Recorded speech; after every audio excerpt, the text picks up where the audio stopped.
qisqasi logaritm tengsizlikda nima qilish kerak? Asoslari bir xil bo'ladigan bo'lsa, oldidagi sonlar taqqoslash kerak. Ya'ni mana shu asosida 3 lar bir xil turib qolgan ekan. Biz 6 taqsim 5 bilan 5 taqsim 6 ni taqqoslaymiz. Qaysi bir ketdi? 5 taqsim. 5 taqsim 6 degani bu 0 butun nechidan ham bo'ladi. 6 ni 5 ga bo'lsak 1 butun nechidan ham bo'ladi. Demak, bu tarafga bo'ladi. Tushunali? Endi asoslari qoida eslab qolish kerak. Asoslari birdan katta bo'lsa, oldidagi sonlari taqqoslanadi. Ya'ni asoslari degani mana shu 3 asos bo'lsa, birdan katta son turgan bo'lsa, oldidagi sonlar taqqoslanadigan, kattasi katta bo'ladi. Endi logaritm 0.4 asoslari endi qoidasi quramiz. Logaritmda shu asoslari 0 bilan 1 orasi turadigan bo'lsa, oldidagi sonning kichigi katta bo'ladi. Qani, mana shu 0.4 va 0.4. Mana shu a degani mana shuda, ya'ni logaritm a asos ko'ra b holat bo'ladigan bo'lsa, mana shu a asosi 0 bilan 1 orasida kasr son shaklida beriladigan bo'lsa, kichigi katta bo'lishi kerak. Ya'ni 11 kichikmi, 7 kichikmi bo'lsa, 7 taraf kichik bo'ladi. Shuning uchun buni kichik deb belgilaymiz. Bunda bittasi. Hop, keyingisi. Eslab qoldinglar. Nima ekanligini bilsa, keyingisi qaraladi. Logaritm b asosiga ko'ra k, logaritm a asosiga ko'ra k deydigan bo'ladigan bo'lsa, k larni bir xil qilib beradigan bo'lsa, asosiga qaraladi. Asosiga qaraladi. Ya'ni, mana misol uchun logaritm 3 dan 1 asosiga ko'ra 5 bo'ladigan bo'lsa, logaritm 4 dan 1 asosiga ko'ra 5. K lari, ya'ni k lar o'rnida 5 lar turib qolgan, 5 lar bir xil bo'lsa, asoslarga qarab belgilanadi. Ya'ni 1 taqsim 3 bilan 1 taqsim 4 ni taqqoslash kerak. Qaysi katta? 1 taqsim 4. 1 taqsim 3. Suratlar bir xil bo'lsa, mahallini kichigini olish kerak. Shunaqa qilib. Endi men uchalasini berib qo'yib taqqoslayman. A, B, C.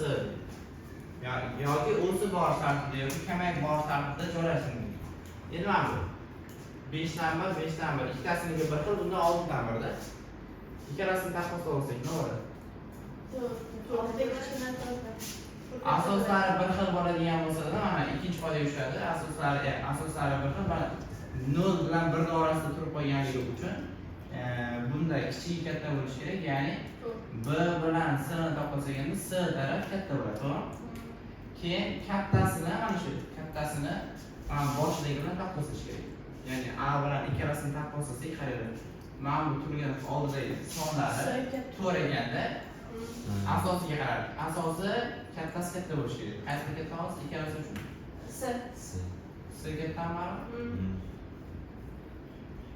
Kichigi katta. Shunday A bilan B ni tenglashtirishda. Shunda Mahraji kichigi katta bo'ladi. Mahraji kichigi katta bo'lishi kerak. Yo'q.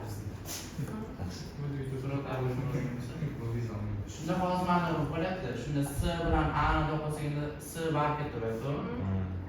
Endi C ikkalasi uchun katta bo'lgandan keyin B bilan A ni taqqoslash kerak. B bilan A qanday taqqoslaymiz? Qabul qilamiz.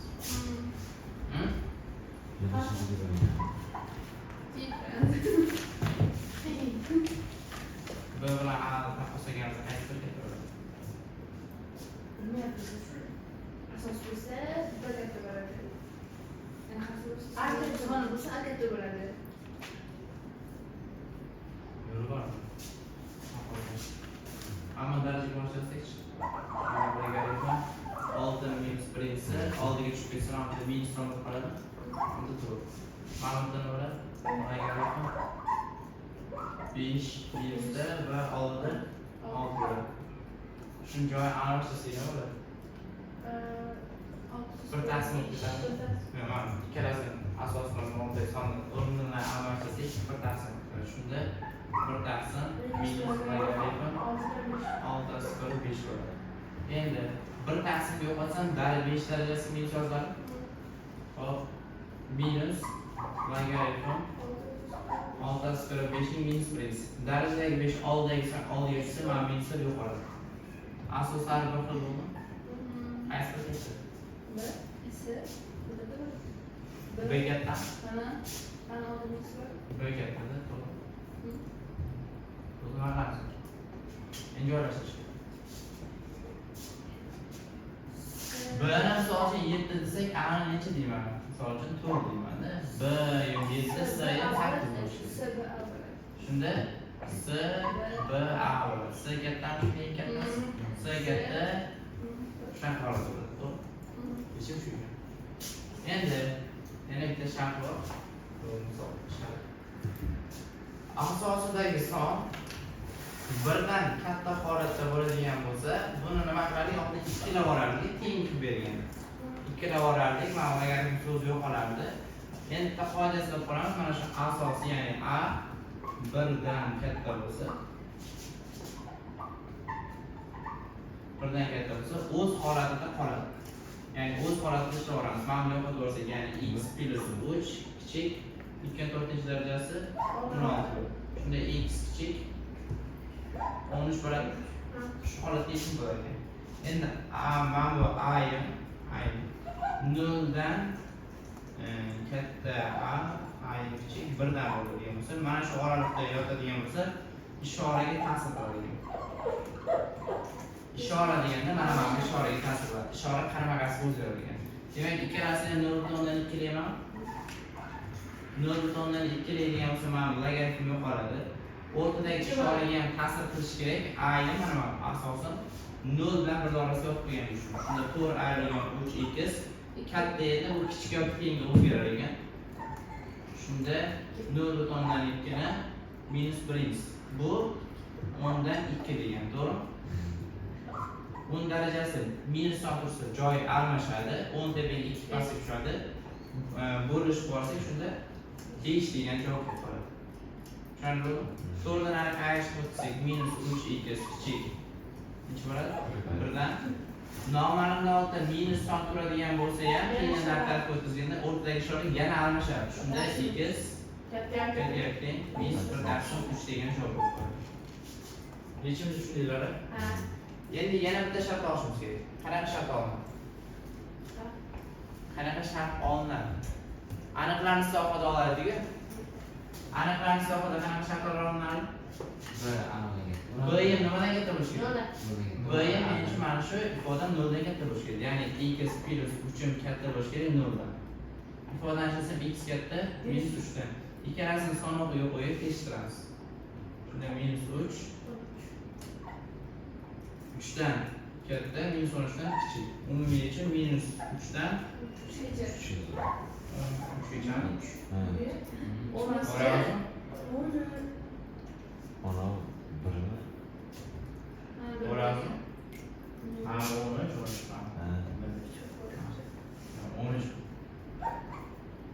Ana holat yechim bo'ladi, to'g'ri? Buning uchun ham anaqa sohadagi savollarga bo'lsak, 4a/3x katta yoki teng katta bo'ladi. Katta 0 dan. Shunda x kichik bo'ladi. Ishora bilan narxga qo'yilganda 4 dan 3 bo'lib qoladi. Faqat minusda. Hop. Umumiy son o'qiga qo'yilgan bo'lsak, birinchi nima kerak? Birinchi mana 4/3 kerak. Chunki 1 butun degani bu 0. Shunda minus 4/3 minus 1/3. 1/3. Mana buni qayerga qarab ketsizmi?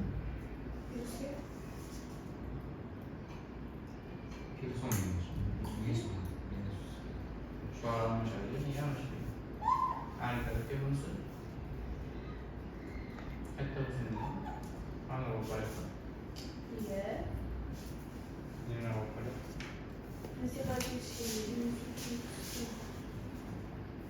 Anamda 4/3 o'zi bo'ladi-ku. Plus Plus bo'ladi. 4/3 o'zi bo'ladi. Mana 4/3 bo'ladi. 4 narxi minus 1 bo'ladi.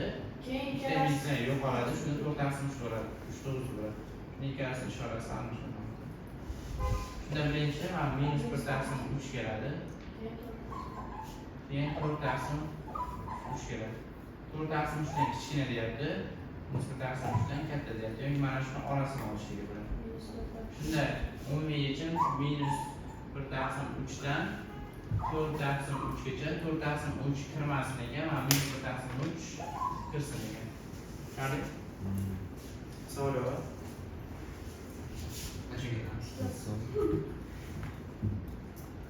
Yetasizlar. Bo'lib yetadi. Kitobda berilishida xato havas qilib qo'ygan. Mana shu yetib o'tmaysiz. Hop, to'xtatib oling. Altıga emas, rasmga olib o'chiramanda.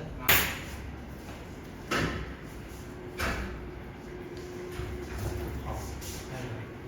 Mana shu ikkita ifoda berib qo'yganda, ikkidan bir asosiy bo'ladi. Ikkidan bir asosiy bo'ladi. Ifoda berilgan bo'lsa, ikki holat bor. Ikkita holat deganda nima qilish kerak? Mana shu a'larim hozir 0 bilan 1 orasida yotgan sonlar bo'lganligi uchun ifodani asosiy mazmuni a katta bo'lishi kerak. 0 dan ishlayman. A men uchun asosdagi son. Asosdagi son bittasi kelgan. B degani oldingi ifoda 0 dan katta bo'lishi kerak va b katta bo'lishi kerak k dan deganman. Mana bu ikkita holatdan hisoblaymiz. B mana bu ifoda bo'lsa, k bu ifoda bo'lishi kerak. Demak, b katta bo'lishi kerak k dan. Tushunarlimi? Ikkinchisi. Agar mana bu asosdagi sonlar birdan katta son bo'ladigan bo'lsa, mana shu k katta bo'lishi kerak ekan 0 dan, ya'ni k degani mana bu ifoda k katta bo'lishi kerak bo'lib qoladi. Mana bu yerda birdaksiz 2 emas, bir son bo'lsa, b degan misol uchun 10-15 sonlarni ko'rsatadi. B ham 0 dan katta bo'lishi kerak ekan. Keyin sharti k katta bo'lishi kerak ekan b dan. Tushunarli? Endi nima qilamiz?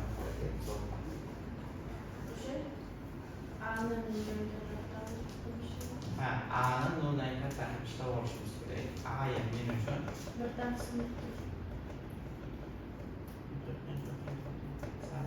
sal xatolik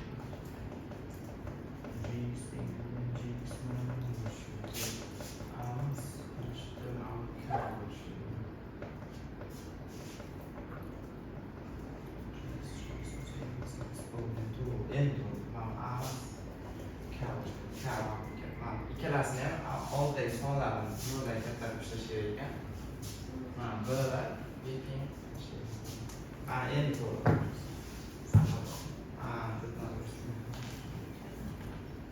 Hop, mana bu ifodani ishlaymiz. Nima bo'ladi? Ya'ni 2x plus 3 katta bo'lishi kerak 0 dan. Yana bitta shart mana bu. X plus 1 katta bo'lishi kerak 0 dan. Keyingi shart nima edi? Uchinchi sharti b katta bo'lishi kerak k dan. Qachon, qanaqa holatda edi bu? Mana bu b kichik k dan bo'lganda. B kichik k dan bo'lganda ishora almashib qo'yadi. Ko'ryapsizlar? Hozir bu holatda nima bo'ladi? Teskari bo'ladi. Demak, 2x qo'shilgan 3 kichkina x plus 1 dan. Keyin hammasini bitta sanoqliga qo'yib kesishtirib kerak bo'ladi. Ifodani yechimi bormi yo'qmi shuni ko'rish kerak bo'ladi. Hozir mana buni ishlasak, x katta nima bo'ladi? 3 dan ayirish 2 bo'lish bo'lsa, 3 taqsim 2 bo'ladi minusda. Shunda x katta minus 1/5 degan. Bunisida x katta 1 dan minusdan, ya'ni hop, bunisi nima bo'ladi? X dan o'tsak, x bo'ladi.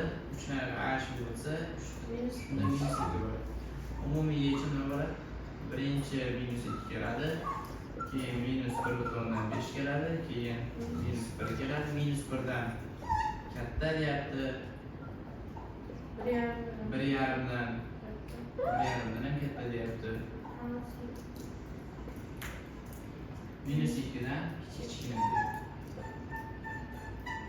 Ifodani yechimi nima bo'ladi?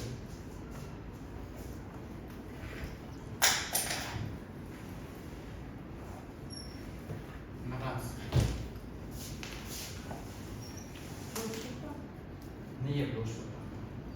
Minus 1 dan. Nega bo'shliqdan bo'ladi? Bo'shliqdan bo'lishning asosiy sababi uchalasi ham kesishadigan ora bo'lishi kerak. Ya'ni mana buni ko'rib qolish kerak. Agar mana bu minus 2, minus 1/5 va minus 1 degan ora bo'lsa, ikkalasi misol uchun mana bu bu narigi tarafga, buni bu tarafga o'tganimiz. yechim nima bo'ladi? 1,5. 1,5dan 1 yechim. Mana bu oraliqda olish kerak bo'ladi, to'g'rimi? Chunki mana -2 dan plyusga qarab bering deyapti, ya'ni musbat sonlarga qarab, -1 dan manfiy sonlarga qarab bering deyapti. Mana -1,5 bilan musbat sonlarga qarab bering deyapti. Umumiy yechim mana shu orasidagi son bo'ladi. Hozir bizda umumiy hammasi birgalikda kesishadigan oraliq yo'q-da. Mana bu -2 ham biz uchun o'ng tarafga qarab ketganda umumiy yechim bo'ladi -1 dan cheksizlikgacha bo'ladi. Tushunarli? -1 dan cheksizlikgacha bo'ladi. Odam hisoblash kerak. Bitta shart olishimiz kerak. Qarang. Ko'paytirib beradigan bo'lsa, alohida nima qilish kerak? 0 ga tenglash kerak. Har bittasini alohida ishlab chiqqandan keyin uni nimaga qo'yish kerak? Intervalga qo'yish kerak. Ya'ni plyus qo'shilgan oraliq qo'yish kerak.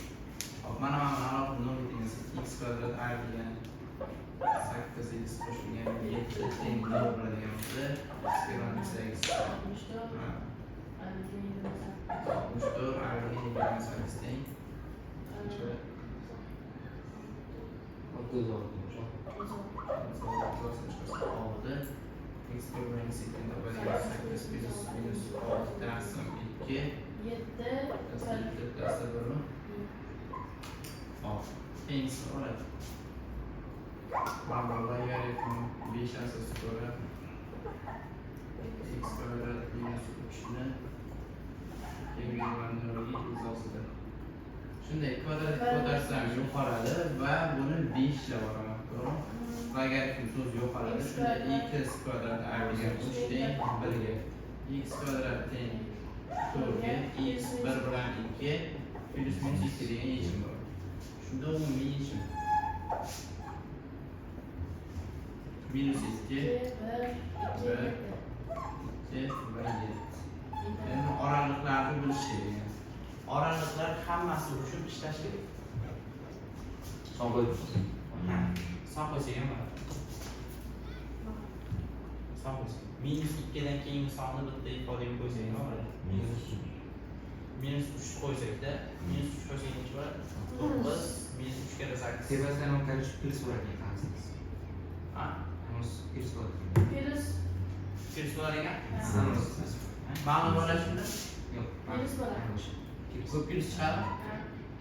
-3 qo'ysak kvadrat, zdan plyus sonda plyus chiqadi. Plyusga ko'paytirsa baribir plyus oraliq bo'ladi. Hop, ikkinchi. Nol. Ha, mana bu oraliqda misol uchun 0 bor. 0 ni qo'ysak nima bo'ladi? Ana bu plyus chiqadi. Plyus bo'ldi. Minus chiqadi. Minus bo'ladi. Yo'q. Minus chiqadi. Nol qo'ydik, to'g'rimi? Mana bu ifoda xo'p plyus chiqdi. 0 qo'ysak x o'rniga. 0 dan -3. A da qanaqa son kelmas kerak? B da qanaqa son kelmas kerak? Minus son kelmas kerak. Minusga kelsa bu taraf bo'shliq qolmoqda. Yechimga ega bo'lmaydigan oraliq bo'lib qoladi. Tushunyapsizmi? Demak, mana shu yechimga ega emas degan oraliq. Mana bu tegishli degan belgi. Tegishli emas deganida. Chunki yoki mana shu oraliqni olmayman desa qo'ysanglar bo'ladi. 1 bilan 2 orasida 1. hop 1,5 qo'ysak, 1,5 kvadrat nechi? 225. 2,125. 2,125 dan 3 ta esa minus son chiqib qoladi. Minus chiqib qolsa, mana bu ham tegishli emas degan oraliq bo'ladi. Ya'ni tegishli bo'lmagan oraliq. Hangisi? 2 dan 7 gacha bo'lsa, 3 qo'ysak, to'g'ri, nariyog'i 3 qo'ysak, Yo'q. bu yoqda ham to'g'ri. Plyusga plyus oraliq bo'ladi. Okey, 8 qo'ysak.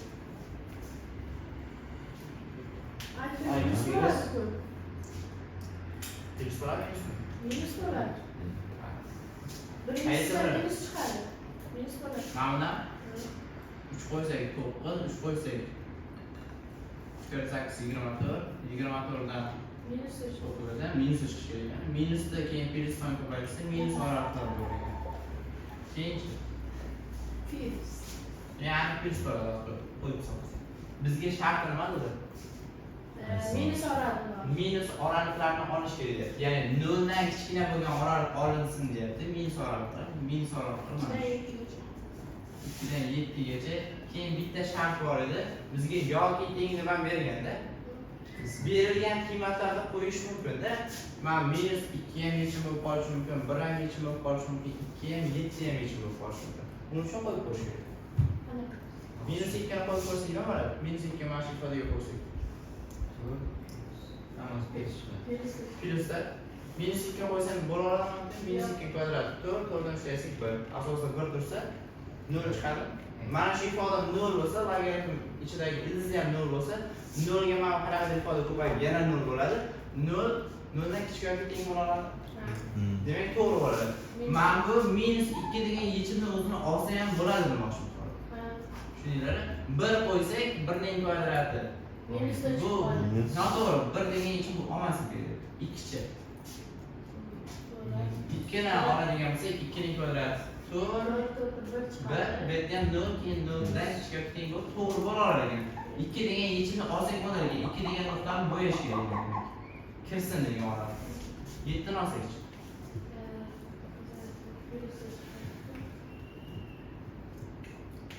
7 ni olsak. 7 kerak. Bu taraf olinyapti, nariroqqa qo'ysak-chi. 7 ni olsak. Bu tarafdan chiqdi. 49, 7 kere 8, 56. 56 dan 49 ayırsak. 0 qolyapti. 0 dan kichik teng bo'ladi. Demak, bu nuqtani nima qilish kerak? Olish kerak ekan.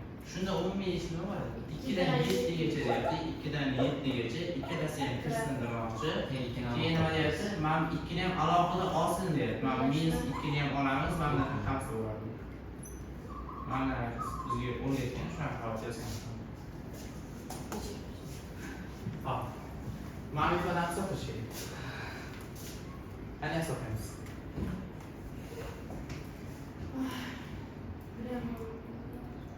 Ildiz yo'qsa qanaqa bo'lsa bo'ladi?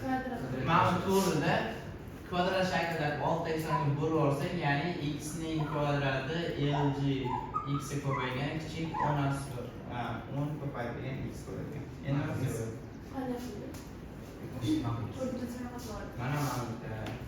Mana bu x lg x desa, uni tashqarisida 4-chi darajada ildiz bosdi. Darajadan daraja tushganda ko'payadimi? Mana shu to'rni oldidagi mana 2 ga bilan bo'lib yo'qotib yuborimda, to'g'ri oldim. Shunda nima bo'ladi? X ni 2 lg x kichik 10 ko'paygan x ga. Nima qilamiz? Keyin oldiga burga tushadi. Shunda mana buni oldiga o'tkazganimizda 2 lg x kichik lg 10 keyin tilla oladigan 2 ko'paytirgan manada t ning kvadrati 2 ta bo'lgan uchun t ning kvadrati kichik mana bu lg 10 1 qo'shilgan t. Hammasini tenglarga qo'shsa bitta t ning kvadrati ayrilgan t ayrilgan 1 kichik 0. Uni endi nima qilish kerak?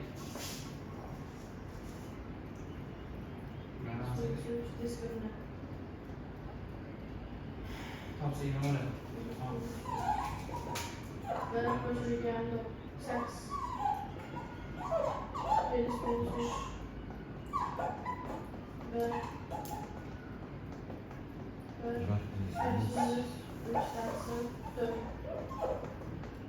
1 chiqadi. Bittasi minus 4.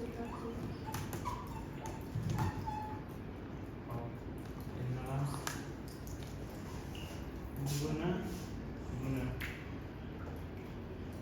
intervalga qo'yishimiz kerak. Mana bu xato ketgan o'shada. Men xato ketmagan. Intervalga qo'yishimiz kerak. Yo'q, mana diskriminator aytganda 0.5 deganda minus tashkil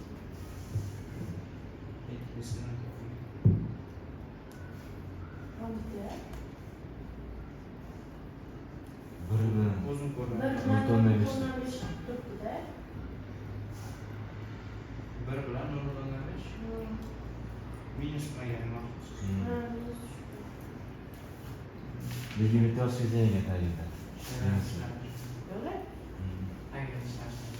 Hop, keyin. Endi nima qilamiz? Intervalga qo'shishimiz kerak. intervalga qo'yadigan bo'lsak nima bo'ladi? Mana buni nisbatan qo'yadigan bo'lsak, birinchi mana 0.5 minusdagi keyin 1 keladi, to'g'rimi?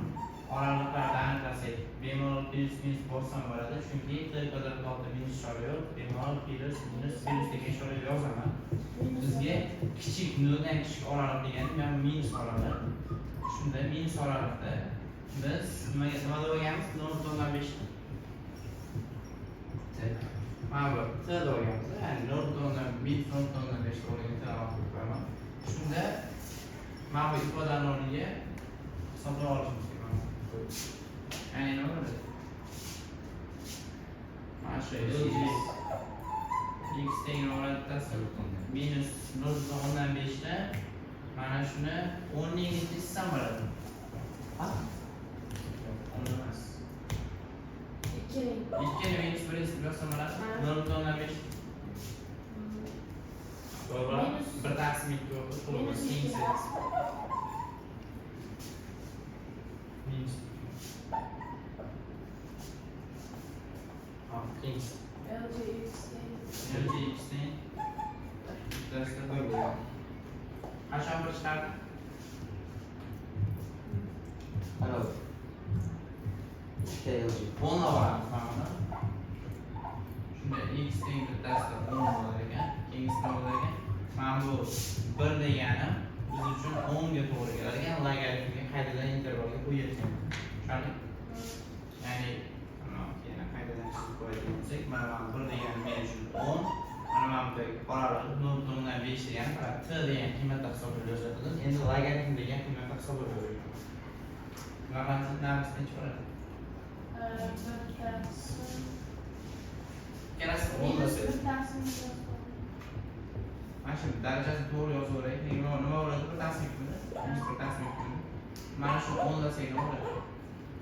Mana yo'qoladi. X teng minus shunda bir taqsim bo'ladi. Bir taqsim bo'ladi. Bir taqsim bo'lishi uchun nelar? Minus. Bir taqsim ikki degan ildiz minus yo'qolsa bir taqsim 3 keladi. Shunda mana bu bir taqsim 10 degan yechim bu.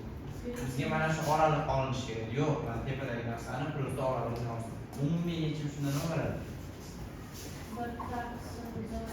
Mana shu bir taqsim 10 dan 10 gacha. Ya'ni bir taqsim 10 dan 10 gacha.